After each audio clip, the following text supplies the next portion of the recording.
Welcome back to the show, everyone. Now, our next guest is a host, author, motivational speaker, therapist, advocate for personal growth with a passion for helping others navigate challenges and find resilience.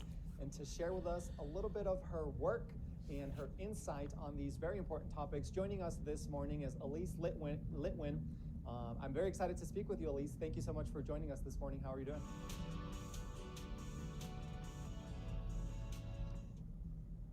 Can you hear me? Yes, sorry, Elise. I can hear you now. How are you doing? Okay. I'm good. Thank you for having me today. I'm very excited to talk to you and learn a little bit about your work because I know you spend a lot of time really advocating and helping people through that personal growth, which I think is always such an important part, to always keep growing and keep learning and keep really striving to be that better version of ourselves. So tell us a little bit about your work and how you get to the work that you're doing today. So I used to work in mental health facilities as a recreational therapist. And during COVID, I became a stay-home mom. And during COVID, I just decided to reinvent myself. And I created this podcast where I have my listeners, they listen to me, they talk, and we evolve together. And I believe that everybody can reinvent themselves, that you don't have to be stuck to something that you started out with, that you can reinvent yourself and create a little bit of a new identity in your professional life and personal life. Yeah, and I love that word that you mentioned, evolve, because I think that is part of our nature as humans, is to always grow and evolve. And I want to talk about your podcast in a little bit. But first, I want to talk about some of these challenges that a lot of times we face as society, as humans, as individuals, and how can we find purpose, at least after a setback, after a challenge? What piece of advice can you give us of really finding that purpose when we encounter a challenge? So it is hard. I like to look at my life kind of in lifetimes, different things that have gone in my life. For example, for me, I've been through divorce, I've had malignant melanoma, I've had different things that have happened in my life, and we all do. And I think that they're like lifetimes, and all of that kind of creates who we are as a person.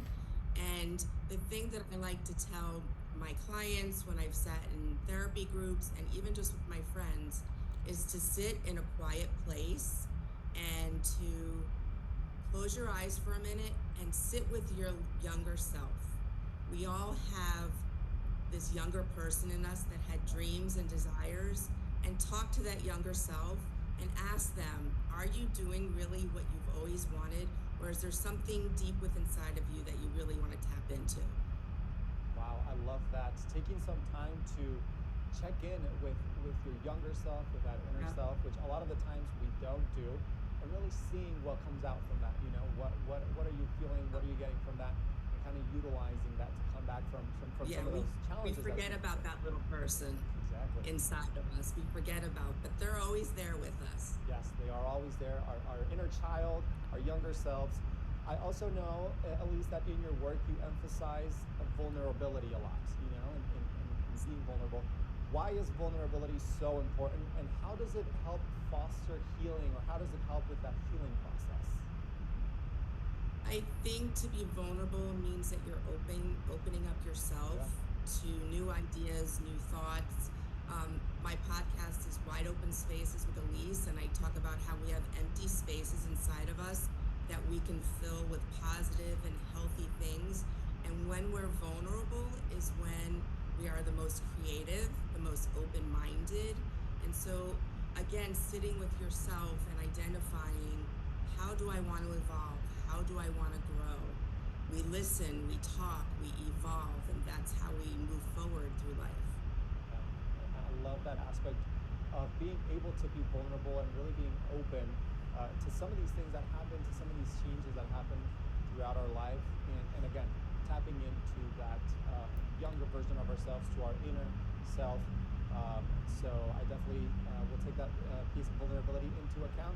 And I want to also talk about, Elise, resilience and empowerment, because those are also two topics, two terms that you work a lot with.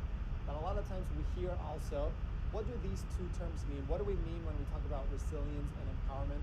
And then kind of how do we build a life with resilience and empowerment? I think that when we have things happen to us, we put in our head that we're weak, that we didn't handle it right. We question ourselves, but really we are very resilient.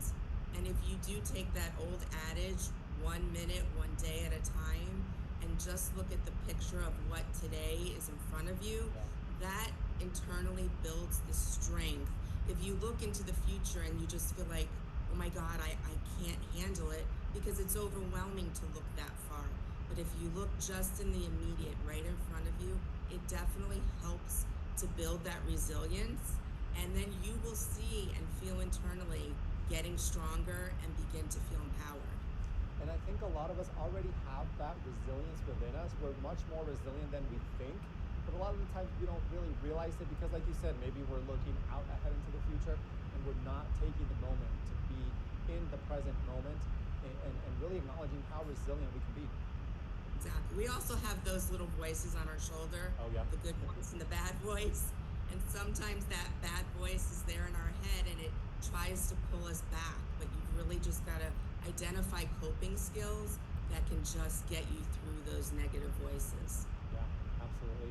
Lots of insightful knowledge about building some of that resilience, coming back from some of those challenges. And I want to shift, Elise, to talk a little bit about some of your projects. I know you've written a book, and you also have obviously mentioned your podcast. Tell us a little bit about these two. So my podcast, like I mentioned, I started during COVID when we were all kind of stuck home. And when I first started college, I started in journalism, but then I switched to therapy. And just somehow these two came together, and I thought I could fulfill both of those desires of mine by doing a podcast. And my podcast, I talk to my listener as if they're my friend. And I talk about my own personal struggles because I feel that people look at therapists as if they're perfect, and we're not. We have issues and things that go on just like everybody else. And so if my listener can connect with me, and it's grown so much, I'm on my 6th season in 88 countries, so I have a lot of people listening to me, and that to know that people are listening to my voice and utilizing my coping mechanisms to just, like we said, improve and evolve and empower. It's really just been an exciting project for me. Yeah, 88 episodes, 88 countries, 6 seasons. That is a lot of work, Elise. I know podcast is not an easy thing to do. So no, congratulations on being able to connect with so many different people in so many different countries and really share your message, and get that message across. Now, tell me briefly about your book. I believe it's called Wanderlust Wanderlust Within, A Journey to Self-Discovery. Sorry. There's a little picture of it. And there's me, yes. The redhead on there. Love it. Basically what I decided to do is not everybody is a podcast listener. Yep. So I took my first season and I picked different episodes and I created those into chapters. So if you're not a podcast listener, you can read my book and kind of get the same thing that you would get as if you were listening to my podcast. So it's just another outlet. I'm working on a newer book that's a totally different perspective.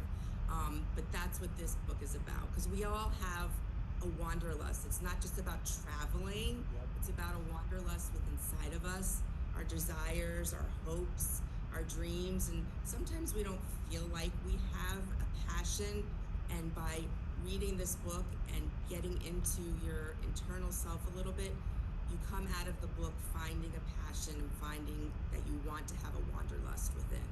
Exactly, and that journey to self-discovery, which I think is really at the core of all the work that you do, whether it's through the podcast, whether it's through therapy, whether it's through now this book, lots of different ways where people can connect and enjoy your message to self-discovery, self-improvement, and that evolution as humanity. Elise, if anybody wants to check out your work, listen to your podcast, where can they do so? So you can go to wideopenspaceswithelise.com. You can see Elise's ILISE. I'm on all the places you can listen to your podcast. So wherever you want. My main outlet is Podbean, so that's wideopenspaces.podbean.com, and that's where you can find me, and all my social media as well. Awesome. Well, Elise, thank you so much for joining us this morning and sharing your insights on how we can build a life of resilience, empowerment, and come back from those challenges. I appreciate your time. I appreciate you having me today. Thank you. Thank you, Elise. We are going to take a short break, and we'll be back with more of the show after this. Stay tuned.